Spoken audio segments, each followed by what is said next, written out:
Yo, what is going on, everybody? It's Boy Gripper back here with another video for you guys today. In this video, we're going to be talking about what you need to know before you buy 2022 Topps Chrome. This is probably one of the most anticipated videos I probably do every year, so without further ado, let's just get right into it. So before that, I'm going to announce a new giveaway.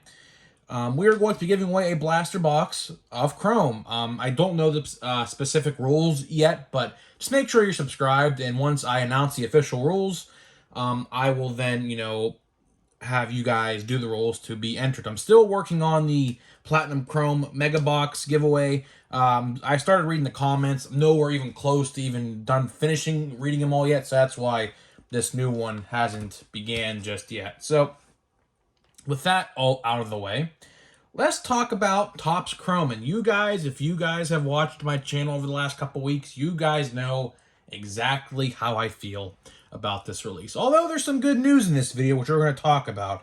It's not really, it's kind of good news if you have a lot of money to spend. So, well, we'll just get into it. So, we're just going to go over the hobby configuration today. We're not going to go over the retail edition. Basically, it's 32 cards for a blaster box for $40. That's literally all you need to know. There's no exclusive cards or parallels in, like, let's say a Walmart blaster or a Target blaster as of yet. Now, they could announce that, but as of now, there's just normal blasters, 32 cards for 40 bucks. So now let's get into the hobby boxes. So to start, we're going to go over the base checklist. So there are 200 cards in the base checklist of 2022 Topps Chrome, which we will get into today and more of tomorrow, because you guys know I like to do my top 5 most valuables for each particular set. So we'll get into most of that tomorrow with the top 5 most valuable. But so for the hobby box, it is $350 a box. And in this hobby box, you get 4 cards a pack with 24 packs. That totals to 96 total cards. And you also get 2 autographs, a hobby box. You're guaranteed to. So there's no, well, unless you get a redemption, of course, which will happen. But you're guaranteed 2 autographs with 24 packs, 96 total cards for $350. Now, keep in mind, if you want to complete the checklist, you get 1 insert per pack pretty much. So you could eliminate like 24 of those 96 cards. What is that, 70? That's 72. So you're getting 72 base cards. I don't think you might get duplicates. I don't think you would, though. But if you're like a completionist and you want the complete like 200 base cards, this isn't a bad deal. But if you're trying to complete the set, blasters, in my eyes, are probably the way to go. I mean, actually, they are the way to go. It's the cheapest, affordable option. Like, if you think about it, $350. And again, this is actually increased from last year. Last year's Chrome Hobbies, I was looking into it, were only $250. So they went up an extra $100 for the exact same configuration. It's just, there's different players and rookies in this year. So let's get into the jumbos now, which are kind of interesting. If you guys have been following me, I've been saying how Chrome Jumbos were going for $850 to $900. It changed, actually. I'm very shocked about this. The hobby box configuration never changed price. Like, that was always $350. But the Jumbos, on the other hand, are now $650. So they're $300 more dollars. They were $850.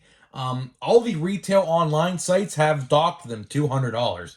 So why, you may ask yourself, why? Well, I'll tell you why. There's no base J-Rod. There's no base Bobby Witt. There's no base Spencer Torkelson. There is no Spencer Strider. But the first 3 I mentioned, Witt, Torkelson, and Julio, are all short prints. So you may be asking yourself, well, why did they drop the price $200? That's the exact reason why. Because everyone thought like maybe a Seiya Suzuki, a Hunter Green, a Jeremy Pena would be in the set, but they're not. So that's probably the reason. Actually, I guarantee you it's the reason why they are docked $300 or $200. So let's get into the configuration. So you get 13 cards a pack with 12 packs. That totals out to 156 cards with 5 autographs per box. That's the big one. So you get 5 autographs per jumbo box with 13 packs, or I should say 12 packs with 13 cards a pack. Like I said, if you want to complete the checklist of 200, your best bet is still probably the hobby, or I should say the blaster box. I just don't really see, aside from the 5 autographs, why you would spend almost $700 on this product. It's not that good of a checklist. If you look at the whole checklist, I mean, there's only 2 rookie cards in the whole checklist, minus the short prints, because those really technically don't count. Although we will put them in the top 5 tomorrow. Tomorrow's top 5 is gonna be kind of interesting because if you take out the short prints, it's really hard to make a top 5. Like, I'm talking like it's really hard to make a top 5 because there's only 2 good rookie cards. Spencer Strider doesn't even have a rookie card. He has an autograph, but for some reason, he don't actually have a base rookie card, which is kind of dumb, actually, to be honest with you. I don't know why they would do that. But, that's another missed opportunity there. I would assume he's probably going to be in Chrome Update, I'd have to assume. But now let's get on to whether or not you should buy this. So this is typically where I just talk about the release and give my expertise on it. So basically, to sum it up, I mean, if you look at the autograph checklist, it's very, very, I don't want to say mid, but it really is mid. There's a lot of rookie pitchers. So chances are, if you buy, let's say, a hobby box, there's a good chance one of those autographs is going to be a rookie pitcher who will not make it in the league. So just keep that in mind. I mean, although Julio and those other ones like Wander Franco, O'Neill Cruz do have autographs, compare that to all the other players in the autograph checklist. In that autograph checklist alone, the veteran players in that checklist aren't really that good. So, in my honest opinion, do you want to spend $350 for a hobby box? Unless you're absolutely just confident in yourself, I wouldn't, especially the jumbos. Now, you can go maybe buy a couple packs from your local card store, which, that's fine, depending on how they price them. I would assume, based on the math, they are going to be somewhere like the jumbo packs will probably be $50 to $65, maybe even $70, depending on your LCS and how they price things. And I would assume, based on the math for the hobby, they're going to be about $10 to $15 a pack. Like I said, depending on your local card store's prices. Some are higher than others, of course. But honestly, if you want to open Chrome, I mean, it's hard to say because they really jacked up the prices this year for literally no reason. And, these online retailers thought that like Julio and Torkelson and Witt would all have a normal base card, which they don't.